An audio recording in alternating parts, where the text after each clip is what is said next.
Good morning बच्चों। देखो, अपने पॉलिटिकल साइंस की जो ऑनलाइन क्लासेज चल रही थी उसमें अपने कल के वीडियो में भाषावाद के बारे में अध्ययन किया था कि भाषावाद क्या होता है, भाषावाद की समस्या जो है इसको किस प्रकार से समाप्त किया जा सकता है, इनके बारे में अपने कल के वीडियो में चर्चा की थी। तो देखो, अपने क्षेत्रवाद और भाषावाद वाला जो चैप्टर था वो अपने कंप्लीट हो चुका है। आज अपने एक नए चैप्टर की बात करेंगे और उसका नाम है अपने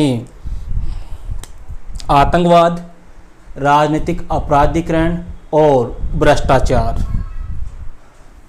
चैप्टर का नाम है अपने आतंकवाद, राजनीतिक अपराधीकरण और भ्रष्टाचार।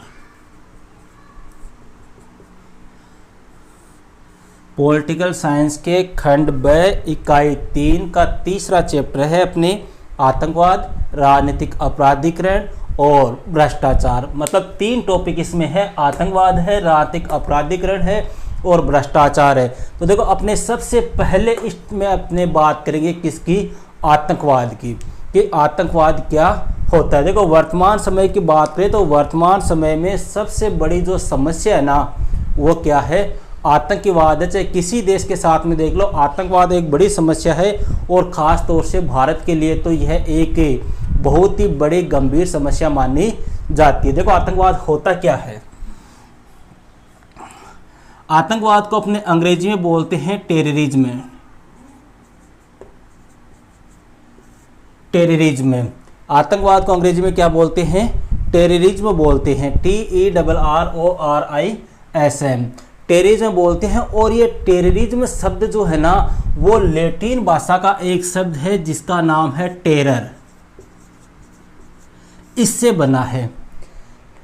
टेररिज्म शब्द जो है वो लैटिन भाषा के कौन से शब्द से बना है, टेरर से बना है, जिसका शाब्दिक अर्थ होता है भय से कपकपाने हेतु मजबूर करना।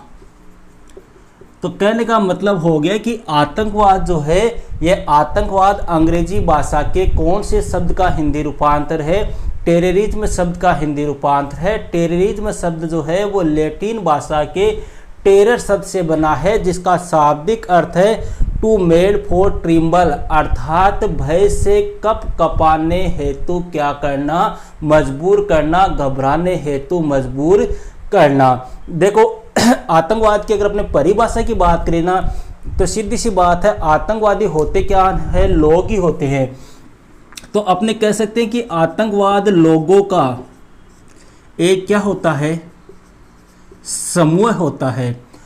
आतंकवाद जो होता है वो लोगों का एक समूह होता है जो अपनी किसी अनुचित का मतलब गलत या किसी अनैतिक मांग को पूरा करने के लिए किसका सहारा लेते हैं, हिंसा और अशांति का सहारा लेकर कैसे कार्य करते हैं, अनुचित और नकारात्मक कार्य करते हैं। वही क्या होता है, आतंकवाद होता है। देखो, आतंकवाद लोगों का एक क्या होता है, समूह होता है जो अपने किसी अनुचित, अनैतिक या गलत या नाजायज मांग को पूरा करने के लिए हिंसा व अशांति के आधार पर अनुचित या नकारात्मक कार्रवाई या नकारात्मक कार्य करते हैं। वही क्या होता है, आतंकवाद होता है। अनुचित या नकारात्मक कार्रवाई कैसे, जैसे मान लो प्लेन हाईजैक कर लिया, बस हाईजैक कर लिया, कहीं पर बम वगैरह लगा दिया, किसी नेता का अपहरण कर लिया, इस प्रकार के ये कार्य करते हैं और सरकार के ऊपर क्या डालते हैं, दबाव डालते हैं कि वो अपनी मांगों को क्या करे, पूरा करे। तो आतंकवाद एक लोगों का समूह हो गया, या दूसरी भाषा में कहते हैं कि व्यक्ति या व्यक्तियों का एक समूह होता है जो अपनी किसी नाजायज मांग को या गलत मांग को पूरा करने के लिए हिंसा पर आधारित या अशांति पर आधारित कोई नकारात्मक या अनुचित या गलत कार्य करते हैं। देखो एक विचारक हुए थे जिनका नाम था ओदिमेरस। इन्होंने एक परिभाषा दी थी आतंकवाद के ऊपर। वो परिभाषा क्या है कि आतंकवाद जो है वो एक क्या है, विभ्रम है। किसने कहा था? ओदिमेरस ने कहा था कि आतंकवाद एक विभ्रम है, यह एक मनोवैज्ञानिक हमला है। देखो ये परिभाषा इसलिए बताई है क्योंकि ये एक बार पूछी हुई है कि आतंकवाद एक विभ्रम है, आतंकवाद एक मनोवैज्ञानिक हमला है। यह पंक्ति किसने कही थी? तो विचारक का नाम है अपने ओदिमेरस। देखो आतंकवाद की अपने आगे चर्चा करें तो आतंकवाद जो है वो अपने देखें तो एक प्रकार से एक विखंडनकारी प्रवृत्ति होती है। मतलब इसमें क्या होता है, विखंडन की प्रक्रिया, इसमें बिखराव की प्रक्रिया, इसमें तोड़ने का कार्य किया जाता है। एक होता है अपने आंदोलन। कई बार पूछ लेते हैं कि आतंकवाद और आंदोलन जो है इन दोनों में क्या संबंध है। आंदोलन में भी देखो अपनी मांग को पूरा करने के लिए कार्य करते हैं, आतंकवादी भी अपनी किसी मांग को पूरा करने के लिए कार्य करते हैं। इन दोनों में एक ही संबंध है। आतंकवादी होते हैं उनकी मांग तो अनुचित, नाजायज या गलत होती है, जबकि आंदोलनकारी होते हैं उनकी मांग जो है वो लगभग कैसी होती है, जायज मांग होती है। तो इन दोनों का अगर अपने संबंध पूछ ले तो अपने संबंध में अपने कह सकते हैं कि ये एक दूसरे के क्या है, पूरक है।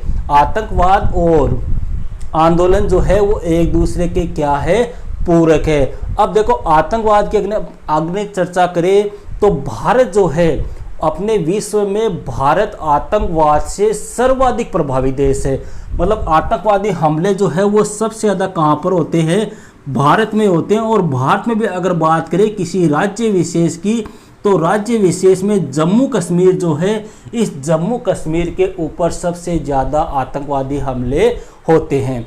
मतलब जम्मू कश्मीर जो है वो आतंकवादियों का प्रमुख केंद्र होता है, सबसे पहले स्टार्टिंग वहीं से की जाती है। भारत में भी अपने देखो कई ऐसे आतंकवादी हमले हुए हैं, जैसे अपने बात करें होटल ताज है मुंबई में, अपने मुंबई हमला है, अक्षरधाम हमला है, अपने संसद पर हमला है। ये सब किसके उदाहरण है, अपने आतंकवाद के ही उदाहरण है। और एक क्वेश्चन और पूछा जाता है कई बार कि आतंकवाद का गढ़ किसे कहा जाता है। मतलब आतंकवाद को संरक्षण जो है वो कौन देता है, आतंकवादी कहाँ पनपते हैं। तो सीधा सा ध्यान रखना, भारत का अपने पड़ोसी देश जो है कौन सा, पाकिस्तान। इस पाकिस्तान को अपने आतंकवाद का गढ़, आतंकवाद का घर, आतंकवाद का किला, आतंकवाद का पोषक कहा जाता है। देखो आतंकवादियों को सबसे ज़्यादा शरण जो है वो किसके द्वारा दी जाती है, पाकिस्तान के द्वारा ही दी जाती है। अब अपने बात करते हैं कुछ आतंकी संगठनों की। प्रमुख आतंकी संगठन कौन कौन से हैं। देखो आतंकी संगठन,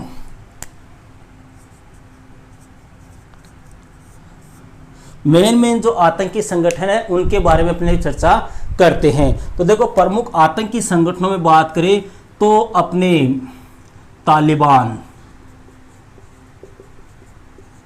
अल-कायदा,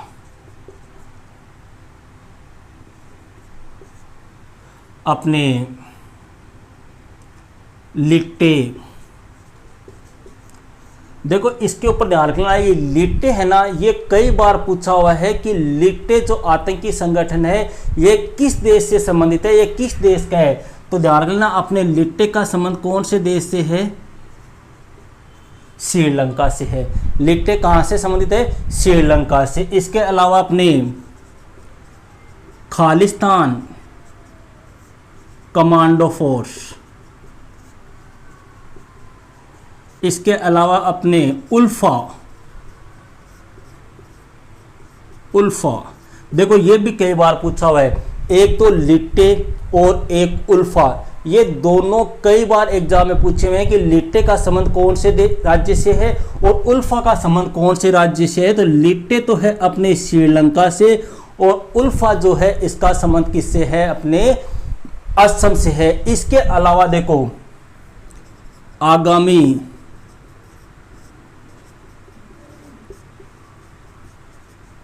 फिजो नागा काउंसिल, आगामी जापू फिजो नागा नेशनल काउंसिल। इसका ध्यान रखना, यह अपने भारत का प्रथम आतंकवादी संगठन माना जाता है। यह पहला आतंककारी संगठन है जिसका नाम है आगामी जापू फिजो नागा नेशनल काउंसिल। इसके अलावा अन्य और भी आतंकवादी संगठनों की बात करें तो अपने आबू सोमन फलंगा, ये कुछ प्रमुख आतंकवादी संगठन है। अपने कई बार एग्जाम पूछ लेते हैं कि कोई 2 या 3 आतंकवादी संगठनों के नाम लिखिए। इन्हीं आतंकवादी संगठनों से ही अपने बड़े बड़े आतंकी निकल कर आते हैं, जैसे अपने लादेन, ओसामा बिन लादेन जो एक बड़ा आतंकवादी था, इसने अमेरिका पर हमला किया था 9/11 की घटना। इसी घटना को लेकर अगर आपको याद भी हो तो फिर अमेरिका जो है, अमेरिका ने ईरान और अफगानिस्तान के जो अलकायदा समूह थे उनके ऊपर हमले भी किए थे, उनके आंतरिक मामलों में हस्तक्षेप भी किया था। और उसी लादेन को बाद में पाकिस्तान का एक शहर था एबटाबाद, वहाँ पर उसको मार गिराया था। मतलब उसी लादेन को भी किसने शरण दी थी? पाकिस्तान ने शरण दी थी। इस कारण से अपने पाकिस्तान जो है इसको आतंकवाद का क्या कहते हैं? गढ़ कहा जाता है। ये तो हो गए प्रमुख संगठन। अब बात करते हैं अपने आतंकवाद से प्रभावित भारत के प्रमुख राज्य। देखो भारत के कौन कौन से ऐसे राज्य हैं जो आतंकवाद से सबसे ज़्यादा प्रभावित है। तो देखो सबसे ज़्यादा प्रभावित राज्य की बात कर ले तो पहला तो आ गया अपने ऊपर ही ऊपर टॉप पर जो है जम्मू कश्मीर, इसके बाद में आ गया आपके पंजाब, इसके बाद में आ गया आपके नई दिल्ली, इसके बाद में अपने दक्षिण भारत के जो राज्य हैं दक्षिण भारत में जैसे तमिलनाडु, कर्नाटक, आंध्र प्रदेश, ये कौन से हो गए? अपने दक्षिण भारत के राज्य। इसके अलावा अपने पूर्वोत्तर भारत के राज्य की बात कर ले तो असम, मिजोरम, मणिपुर, नागालैंड, अरुणाचल प्रदेश, त्रिपुरा, छत्तीसगढ़, झारखंड, ये कौन से हैं? पूर्वोत्तर भारत के राज्य हैं। ये भी आतंकवाद और नक्सलवाद से सर्वाधिक प्रभावित राज्य है। अब देखो यहाँ पर एक बार एक क्वेश्चन आया था कि पंजाब में आतंकवाद का प्रतीक किसे माना जाता है। एक बार एग्जाम में क्वेश्चन पूछा था कि आतंकवाद का प्रतीक जो है वो पंजाब में किसे माना जाता है। तो देखो एक तो अपनी गाड़ी होती है मारुति वैन, एक होती है अपने मोटरसाइकिल, और एक है अपने AK-47। AK-47 जो एक राइफल होती है, बंदूक होती है, इन्हें अपने आतंकवाद का क्या मानता है? प्रतीक माना जाता है। क्वेश्चन एक बार पूछा हुआ है कि पंजाब में आतंकवाद का प्रतीक जो है वो किसे माना जाता है, तो मारुति वैन है, अपने मोटरसाइकिल है और AK-47 है। इन्हें पंजाब में आतंकवाद का प्रतीक माना जाता है। तो देखो यहाँ से भी अपने छोटा क्वेश्चन पूछ सकते हैं कि भारत में आतंकवाद से सर्वाधिक प्रभावित राज्य पूछ ले तो अपने को जम्मू कश्मीर करना है, दक्षिण भारत के पूछ ले तो ये रहे, अपने पूर्वोत्तर भारत के ये रहे, बाकी 2-4 राज्य आपको और बता दिए हैं। अब बात करते हैं कि ये जो आतंकवादी होते हैं, इन आतंकवादियों को उस क्षेत्र के लोगों के द्वारा समर्थन जो है वो किस आधार पे दिया जाता है। मतलब जिस क्षेत्र में आतंकवादी संगठन होते हैं वो उनको समर्थन किस आधार पे देते हैं। तो देखो आतंकवादी जो होते हैं वो आतंकवादी क्या करते हैं, कोई भी कार्य करते हैं तो वो इसलिए करते हैं कि हम अपनी जाति को जो है वो अन्य जातियों के बराबर दर्जा दिला सके, या अपने धर्म को जो है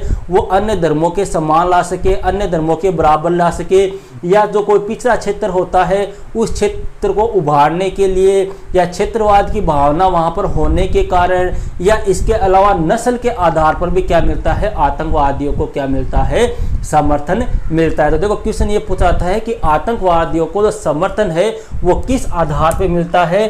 तो आतंकवादियों को समर्थन मिलता है जातीय आधार पर, अपने क्षेत्रीय आधार पर, अपने नस्लीय आधार पर और धार्मिक आधार पर। देखो अपने जम्मू कश्मीर में देख लो जम्मू कश्मीर में अपने धार्मिक आधार पर जो है वो आतंकवाद फैल रहा है। इसके अलावा अपने छत्तीसगढ़, झारखंड जो है इधर की अपने बात करें तो इधर क्षेत्रीय आधार पर या नस्लीय आधार पर जो है वो आतंकवाद क्या हो रहा है, पनप रहा है। तो यहाँ पे क्वेश्चन आता है कि आतंकवाद को समर्थन जो है वो किस आधार पर दिया जाता है, तो जातीय, धार्मिक, क्षेत्रीय और नस्लीय आधार पर। अब बात करते हैं कि आतंकवादी जो होते हैं, इन आतंकवादियों का मुख्य लक्ष्य क्या होता है, या आतंकवाद जो होता है इस आतंकवाद का मुख्य लक्ष्य क्या होता है।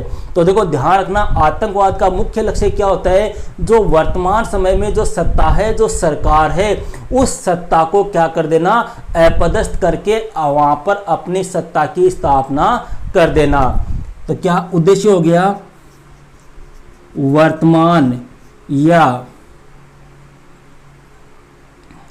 वर्तमान या पद स्थापित सत्ता को अपदस्थ करके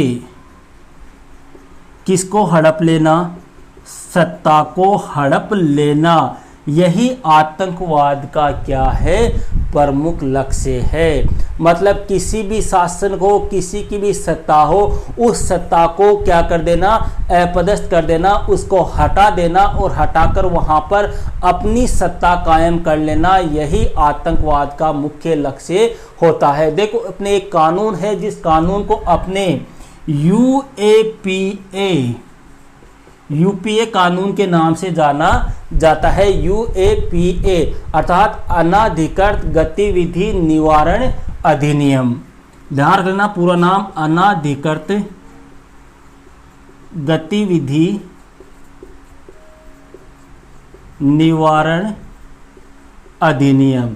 देखो ये कानून भारत में बनाया गया है और किसके लिए बनाया गया है, ये आतंकवाद को रोकने के लिए, आतंकवादी संगठनों को रोकने के लिए ही यह कानून बनाया गया है। और इस अधिनियम के द्वारा, इस कानून के द्वारा भारत ने लगभग 2016 ईस्वी तक 38 जो आतंकी संगठन है, उस आतंकी संगठन को क्या कर दिया है, समाप्त कर दिया है, या उनको एक प्रकार से उनके ऊपर रोक लगा दी है। किस कानून के तहत, अनाधिकृत गतिविधि निवारण अधिनियम। अब देखो यहाँ पर या तो क्वेश्चन पूछ ले कि यूएपीए क्या है, या क्वेश्चन आता है कि भारत के द्वारा किस अधिनियम के माध्यम से आतंकवाद पर, आतंकी संगठनों पर रोक लगाई जाती है। तो अधिनियम का नाम हो गया अपने अनाधिकृत गतिविधि निवारण अधिनियम। यहां तक अपने बात कंप्लीट है। अब बात करते हैं अपने अगले पॉइंट की, वो है आतंकवादियों की कार्रवाई के मुख्य लक्ष्य क्या होते हैं। आतंकवादी कोई भी कार्य करते हैं, कोई भी कार्रवाई करते हैं, उसके प्रमुख लक्ष्य क्या होते हैं, उनकी अपने चर्चा करते हैं। तो आतंकवादी कार्रवाई के प्रमुख लक्ष्य, देखो आतंकवादी के द्वारा जो भी कार्रवाई की जाती है, उस कार्रवाई के 3 लक्ष्य होते हैं। पहला लक्ष्य तो होता है कार्यनीतिक लक्ष्य। दूसरा जो लक्ष्य होता है उसको बोलते हैं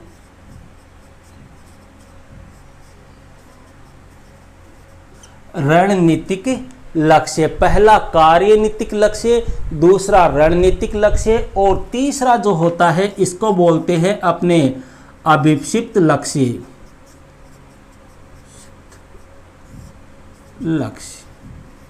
ये 3 अपने क्या है, आतंकवादी कार्रवाई के प्रमुख लक्ष्य है। अब देखो सबसे पहले बात करते हैं अपने कार्यनीतिक लक्ष्य जो होता है, इसमें क्या किया जाता है। देखो इसमें क्या करते हैं, इसके अंतर्गत किसी देश के जो प्रमुख केंद्र होते हैं, प्रमुख केंद्र मान लो, या कोई प्रमुख संस्थान जो होते हैं, उन प्रमुख केंद्र और संस्थानों के ऊपर क्या किया जाता है, हमला किया जाता है। कौन से लक्ष्य में, कार्यनीतिक लक्ष्य जो है इसमें देश के प्रमुख केंद्र और संस्थानों के ऊपर हमला किया जाता है। इसके अंतर्गत प्रमुख कार्रवाई क्या होती है, इसमें देखो लोगों को डराना, धमकाना, आतंकित करना और उनके ऊपर क्या करना, हमला करना, यह कार्यनीतिक लक्ष्य होते हैं।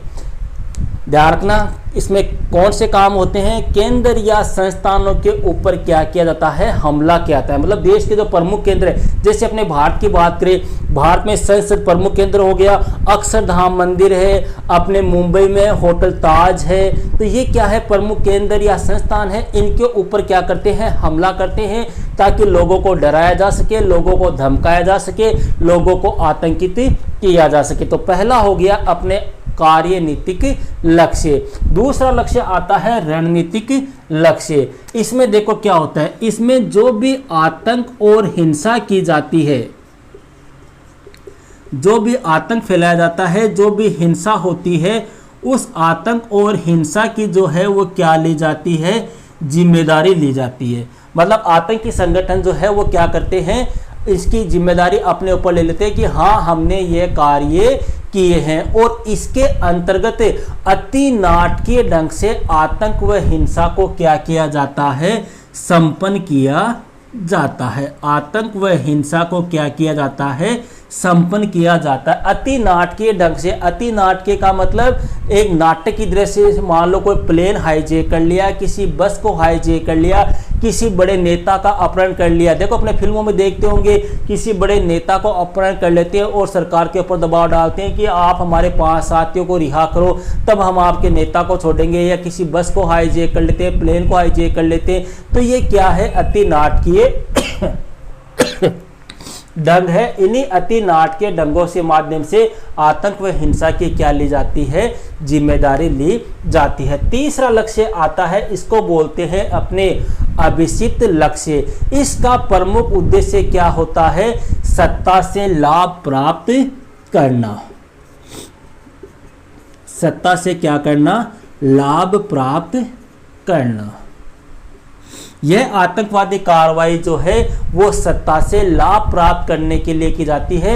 इसका प्रमुख जो इसके अंतर्गत प्रमुख कार्य होता है वह क्या होता है, ज्यादा से ज्यादा लोगों का क्या करना, अपनी ओर ध्यान खींचने में सफलता प्राप्त करना। अभिषिक्त लक्ष्य में देखो सत्ता से लाभ प्राप्त किया जाता है और अधिक से अधिक लोगों का अपनी तरफ क्या खींचा जाता है, ध्यान खींचा जाता है। अपनी तरफ ध्यान खींचने में सफलता प्राप्त की जाती है, यह इसका प्रमुख लक्ष्य होता है।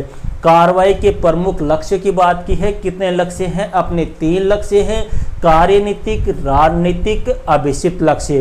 तीनों में क्या होता है, किस प्रकार की कार्रवाई की जाती है, वो अपने बात हो चुकी है।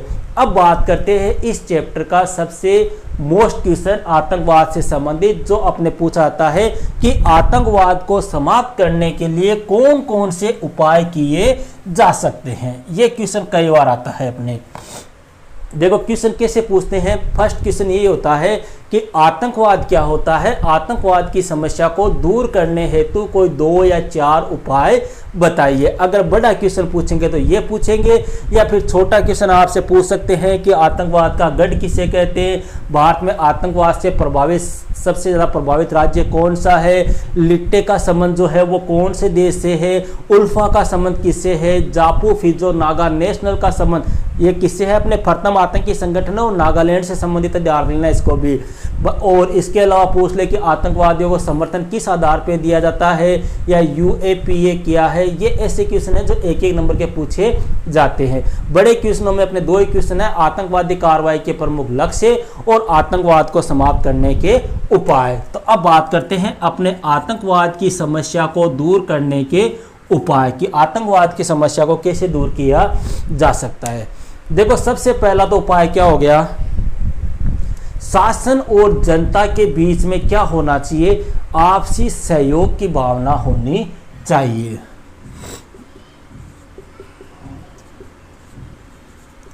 शासन और जनता के मध्य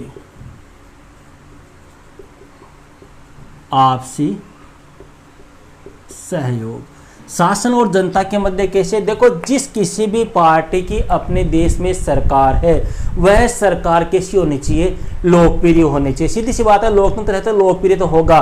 लेकिन कई बार क्या होते हैं, जो विपक्षी पार्टियां होती है उन विपक्षी पार्टियों के माध्यम से जनता को भ्रमित कर दिया जाता है, जनता को सरकार के खिलाफ कर दिया जाता है। इसके ताज़ा उदाहरण अपने वर्तमान समय में देख भी सकते हैं। तो आपने देखो, आतंकवाद की समस्या को दूर करने के लिए सबसे प्रमुख कार्य क्या है? जो शासन है अर्थात जिसकी सरकार है और अपने देश की जो जनता है उनके मध्य व्यापक सहयोग की भावना होनी चाहिए, उनमें आपस में प्रेम की भावना होनी चाहिए, उनमें आपस में भाईचारे की भावना होनी चाहिए, उनमें एक कहने का मतलब हो गया कि सत्ता के द्वारा, सरकार के द्वारा जो भी डिसीजन लिए जाए उन डिसीजनों को जनता के द्वारा मानने चाहिए, वो जनता के हित के लिए, जनता की भलाई के लिए होने चाहिए। अगर इस प्रकार से होगा, जनता जो है वो सरकार के साथ में सहयोग की भावना रखेगी, एक प्रकार से उनके मध्य आपसी मेल मिलाप होगा, परस्पर समन्वय की भावना होगी, तो आतंकवाद जैसी समस्या जो है उसका जन्म नहीं होगा। दूसरा अपने उपाय कर सकते हैं कि जो भी राष्ट्रीय समस्याएं हैं, कैसी समस्याएं? जो भी राष्ट्रीय समस्या है उस पर आम सहमति ली जाए।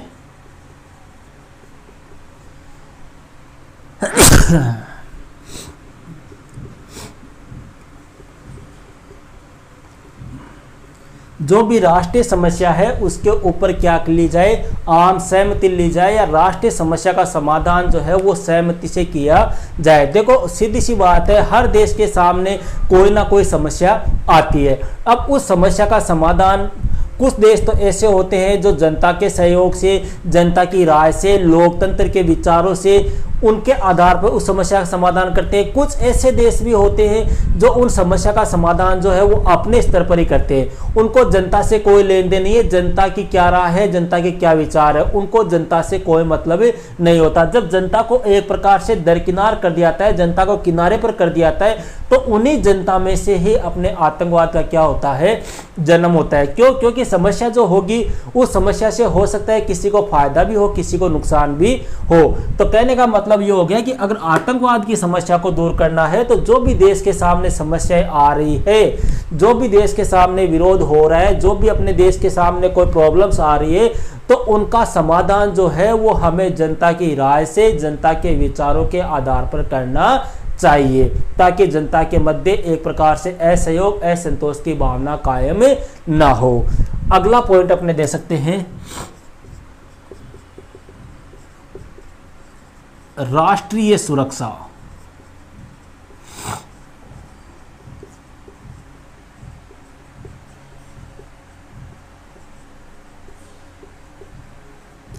देखो, राष्ट्रीय सुरक्षा को प्राथमिकता दी जाए।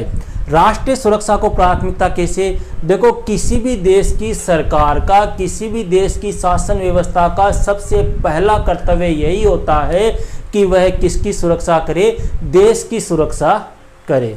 अगर देश की सुरक्षा करने वाला, राष्ट्र की रक्षा करने वाला व्यक्ति मजबूत होगा तो ये आतंकवाद जैसी घटनाएं जो है इनका अपने एक प्रकार से देश के ऊपर किसी प्रकार का कोई प्रभाव नहीं होगा। मतलब राष्ट्र की सुरक्षा जो है वो मेन होनी चाहिए, और राष्ट्र की सुरक्षा करने वाला जो है वो एक मजबूत व्यक्ति होना चाहिए, मजबूत हाथों में राष्ट्र की सुरक्षा होनी चाहिए। देश की सुरक्षा को अपने प्राथमिकता दी जानी चाहिए। देखो, जैसे अपने वर्तमान समय में, हालांकि ऐसी बात नहीं करनी चाहिए, लेकिन एक उदाहरण के तौर पे अपने करते हैं। अपने वर्तमान में बीजेपी सरकार है, नरेंद्र मोदी जी की सरकार, जो अपने प्राइम मिनिस्टर 2014 में ये अपने पीएम बने थे और वर्तमान तक 2019 तक है और 2024 तक रहेंगे भी, ऐसी अपने उम्मीद है।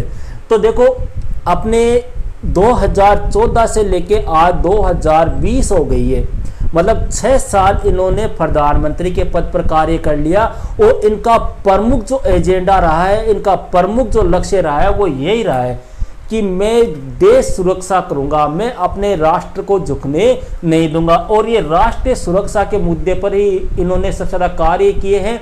और इसी का ये रिजल्ट है राष्ट्रीय सुरक्षा की। आज 6-7 सालों में भारत के ऊपर किसी प्रकार का कोई आतंकवादी हमला नहीं हुआ। हालांकि जैसे अपने अभी वो पुलवामा वाला हुआ था, तो उस पुलवामा वाले में भी नरेंद्र मोदी जी ने तुरंत जो है उन आतंकवादियों को क्या दिया था, जवाब दिया था। तो कहने का मतलब है कि आतंकवाद की समस्या को अगर समाप्त करना है तो हमें राष्ट्रीय सुरक्षा की भावना जो है, हमें राष्ट्र की सुरक्षा जो है, इसको अन्य के मुकाबले क्या दी जानी चाहिए, प्राथमिकता दी जानी चाहिए। इसके अलावा सबसे मेन बात, रोजगार के साधनों में वृद्धि। देखो एक बात ध्यान रखना, आतंकवादी जो होते हैं वो भी लोग ही होते हैं, और आतंकवादियों में सबसे ज्यादा जो होते हैं वो युवा होते हैं। युवा कौन, मध्यम वर्ग के, उच्च वर्ग के या गरीब धर्मांध लोग। अब आतंकवादी ये क्यों बनते हैं, सीधी सी बात है, आतंकवाद के लिए इनको कुछ ऐसी कंट्रीज है जो आतंकवाद फैलाने के लिए इनको भरपूर पैसा देती है, इनको काफ़ी पैसा देती है। तो ये लोग जो है वो बेरोजगारी की वजह से, इनके पास में रोजगार न होने की वजह से किसकी शरण में चले जाते हैं, आतंकवाद की शरण में चले जाते हैं, गलत अनुचित कार्य करने लग जाते हैं। मतलब पहले छोटे मोटे काम करते हैं और फिर यही व्यक्ति बेरोजगार युवा जो है वो बड़े कार्य करने लग जाते हैं। तो अपने देश की सरकार का ये दायित्व बनता है कि अगर आतंकवाद की समस्या को समाप्त करना है तो युवाओं के लिए रोजगार के पर्याप्त साधन उपलब्ध कराए जाए, ताकि युवा जो है वो भटके नहीं, उनका ध्यान भ्रमित ना हो, जो आतंकी देश है वो उनको अपनी तरफ ना खींच सके। इसके लिए अधिक से अधिक रोजगार के साधनों में क्या की जाए, वृद्धि की जाए और आतंकवाद की समस्या को समाप्त किया जाए। इसके अलावा आपसी सहयोग, देश प्रेम, देश हित, देशभक्ति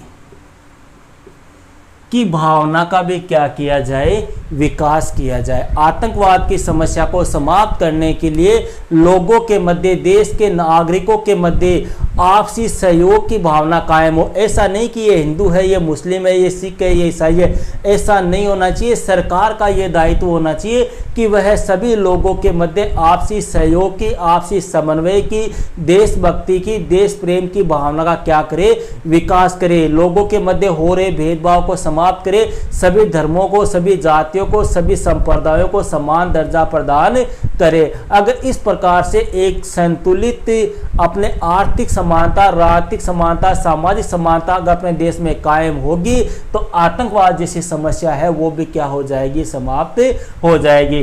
तो ये 4-5 अपने आतंकवाद की समस्या को दूर करने के उपाय है। इसके अलावा देखो एक छोटा सा क्वेश्चन और पूछते हैं, आतंकवाद के मनोवैज्ञानिक तत्व क्या है। तो उनमें देखो कर्मों के द्वारा प्रचार करना, डराना, धमकाना, ये आतंकवादियों के कुछ मनोवैज्ञानिक तत्व भी होते हैं, जो हालांकि कोई इतना खास नहीं है। तो ये था अपने आज का चैप्टर आतंकवाद। आतंकवाद के बारे में अपने बात की है, आतंकवाद का अर्थ अपने देख लिया, भारत में आतंकवाद कैसा है वो देख लिया, प्रमुख आतंकी संगठन देख लिए, भारत में आतंक से प्रभावित राज्य की बात हो गई, आतंकवाद को समर्थन किस आधार पर दिया जाता है, आतंकवाद का लक्ष्य क्या है, आतंकवादी कार्रवाई के मुख्य लक्ष्य क्या है, और आतंकवाद को समाप्त करने के उपाय कौन कौन से, इनके ऊपर अपने चर्चा कर ली है। अगर इस वीडियो में किसी के भी कोई प्रॉब्लम हो तो आप कमेंट के माध्यम से मुझसे संपर्क कर सकते हैं। बाकी नेक्स्ट वीडियो में अपने बात करेंगे राजनीतिक अपराधीकरण की। Okay, that's all.